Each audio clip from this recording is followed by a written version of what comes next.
এখন যে জ্বরগুলো হচ্ছে সেই জ্বরগুলোতে মুখে কোনো খাবার রুচিই হচ্ছে না, তাই ভাবলাম আজকে একটুখানি সেদ্ধ ভাত করি। এবার অনেকে বলতে পারো আগেই তো রুচি নেই, তার মধ্যে সেদ্ধ ভাত ভালো লাগবে? আচ্ছা, আগেই বলে দিই, আমার কিন্তু এটা ভিডিওটা এখনকার না, এটা অনেক আগেকার ভিডিও। এখানে আমি কুমড়োর ভর্তা বানাবো, মানে এটাকে কুমড়ো মাখা বলে।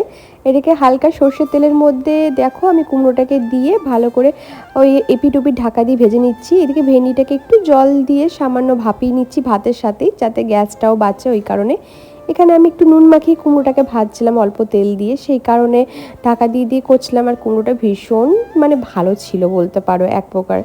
আর এদিকে গাঁদাল পাতার, মানে এটা হচ্ছে পাত পাতার বড়াও নাকি একজন বলেছিলে, তো এটাকে আমরা গন্ধ পাতা বলি বা গাঁদাল পাতা বলি।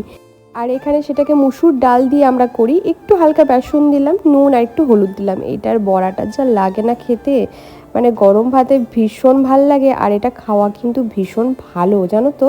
তবে হ্যাঁ, এই বড়াটা আমি খুব ভালোবাসি আর অর্কও ভীষণ ভালোবাসে। এখানে রসুন আর শুকনো লঙ্কা ভেজে নিয়েছিলাম, তো কুমড়োটাকে কুমড়োটাকে ভেজে এইভাবে মেখেছিলাম, সাথে একটুখানি শুকনো লঙ্কা দিয়ে আলু মেখেছিলাম। আর এই হচ্ছে গন্ধ পাতার বড়া। আর এই যে আলু সেদ্ধটাও সুন্দর করে মেখে নিলাম ঝাল ঝাল করে, আর একটু ভেন্ডিটাকেও মেখে নিলাম। ব্যাস, এখানে আমার রান্না কমপ্লিট হয়ে গেছিলো।